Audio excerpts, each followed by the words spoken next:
Hey, I'm Tess. I'm an alumni from Prevail Recovery Center, and this is my story. So, originally, I'm from Virginia Beach, Virginia. I never really went without. I had a great family, great upbringing. Um, there were some things that happened within my family that definitely weren't good. Um, but overall, I had a good family experience and a good upbringing. But I will say that there was something like different from me from the jump. I always knew like I was never satisfied. I always needed more of anything, more attention, more validation. I needed to be the best. I needed to be number one. When I came number three, I would throw hissy fits. And like that for me is when I realized my addiction was like that was the beginning of my addiction because it was that feeling of needing more, more, more, more, more, more. There was good times, don't get me wrong, there were good times, but I would tend to just kind of piss off the people around me if we're being honest. And then I moved here. I dropped out of college because of it. It got so bad. I couldn't do school. So I moved to Florida. I was like, I'm gonna do makeup. And I found this makeup school down here, and that's kind of when everything went even more downhill. I got into because I wanted to live a party lifestyle. And I was like, oh, cool, I can be a stripper and make money to party. People are paying me to drink. I'm like, this is what's up. Um, Circumstances, grief actually brought me into the first treatment center I ever went to. And that's kind of when the journey of like, oh God, I'm not right. I ended up meeting the love of my life in rehab, which is really not something I try to sell people, but it happened. And, without him, I don't think my bottom would have been met as early on in my life as it was because while after meeting him, I was shown a completely different lifestyle than I was even used to from what I was doing. Harder drugs, needles. The reason why I dropped out of college is because I was like literally somewhat schizophrenic from how much acid I had taken. That's when my drinking got bad because I would numb out all of like the psychosis feelings that I was going through because of how much whatever the acid did took like a really big hold on me. So I would drink, blah, blah, blah, blah.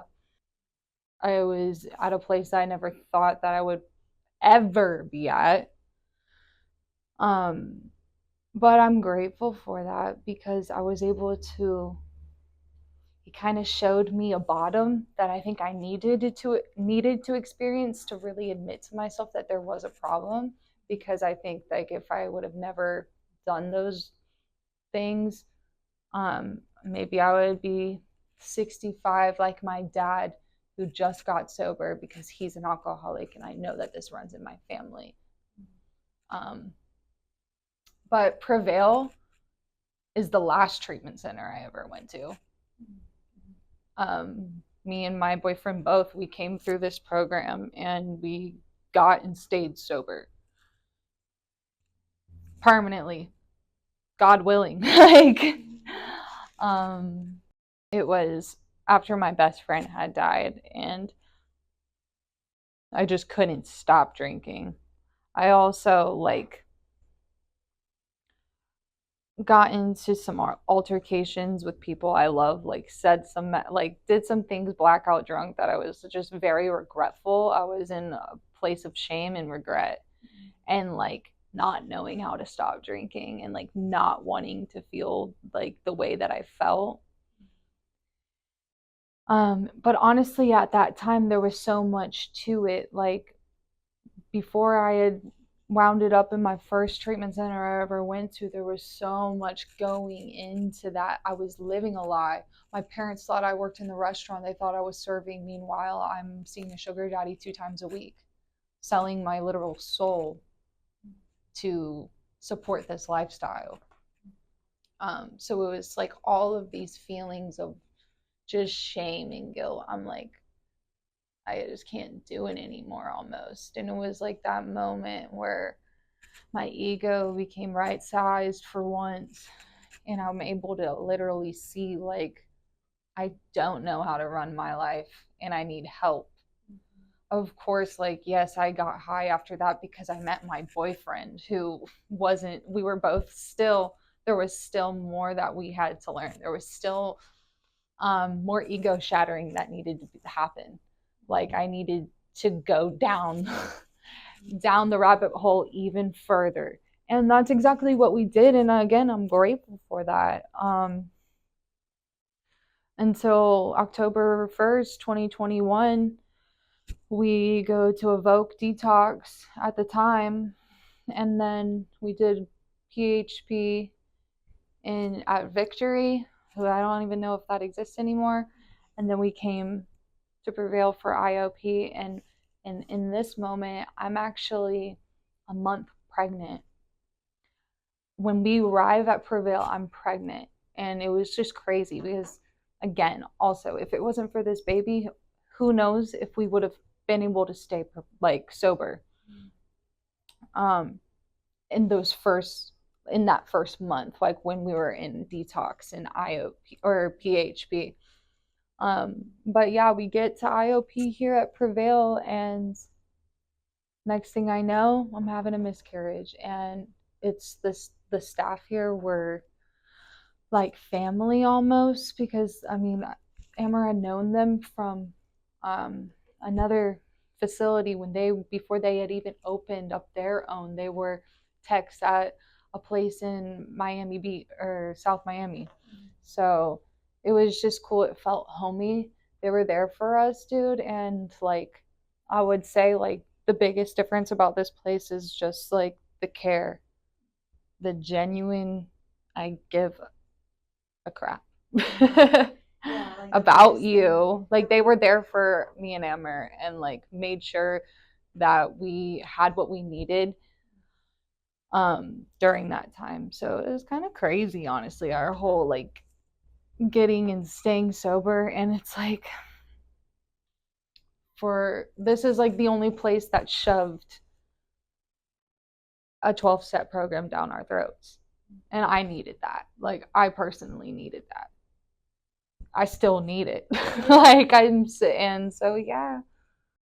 Like, when I was in, I think the universe and God and really works in mysterious ways. And when your soul is ready to change, that's when the universe will bless you with the right people walking into your life, aka everybody here at Prevail.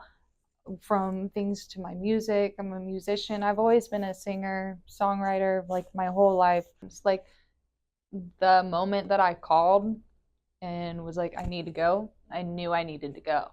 And just as quickly, 5 minutes later, I can think, dude, I'm not that bad. I'm not like you. Oh, and it would flip flop. From 5 minutes at a time, I'm completely thinking the opposite. And it's all about like, how free do I want to be? It's up to me and it's up to God, but it's up to me to reach out to God. It's up to me to do the work on myself. It's up to me to pick up the phone and check myself into rehab. It's up to me to listen to what my techs are telling me, to what my therapists are telling me. When I met Amber, that was the first time that I went to a treatment center. The first time I ever went to a treatment center was 2020. I got sober for good in 2021. So for that whole year, I would try to stop, and then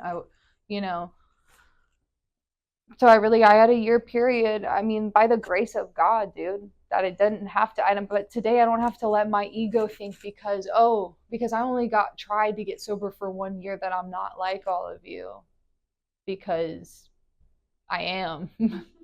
like my bottom could have been a lot worse than it was if I didn't come to Prevail and actually do the thing and have an experience and give myself that.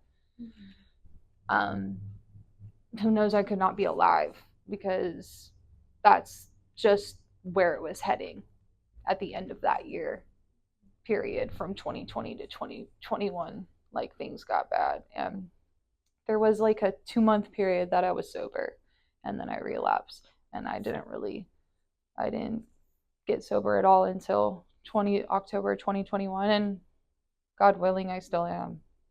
That's my experience. Even now, there's so much more that I want. There's people I want to work with to even better bring my vision to life. But like, I'm in the right direction.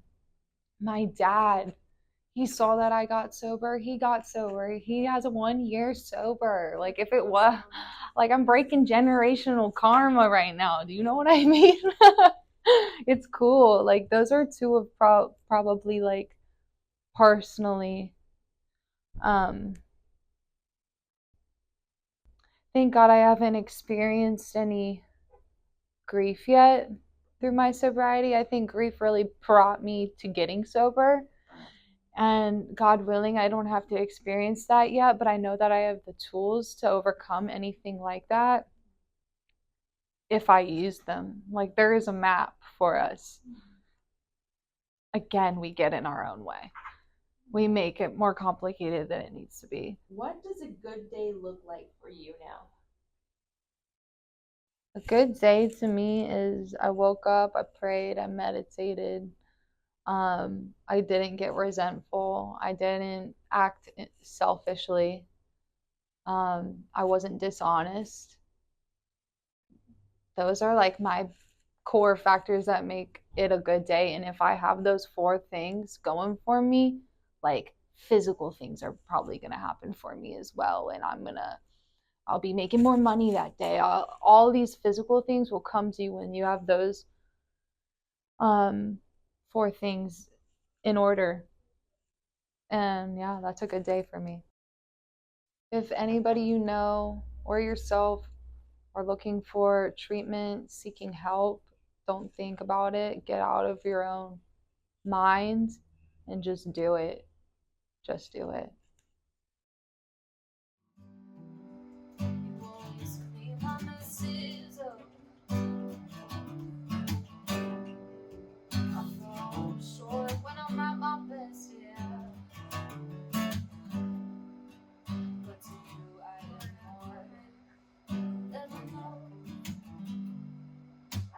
Lost in what they think about me. I let worldly things come in between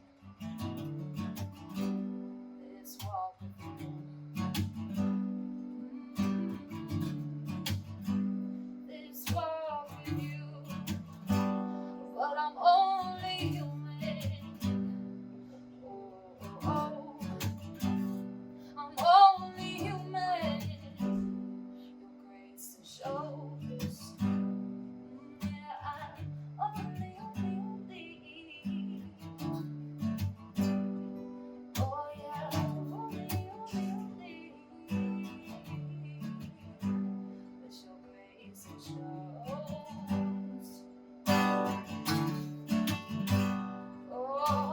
Bondage of self, as relentless as it can be.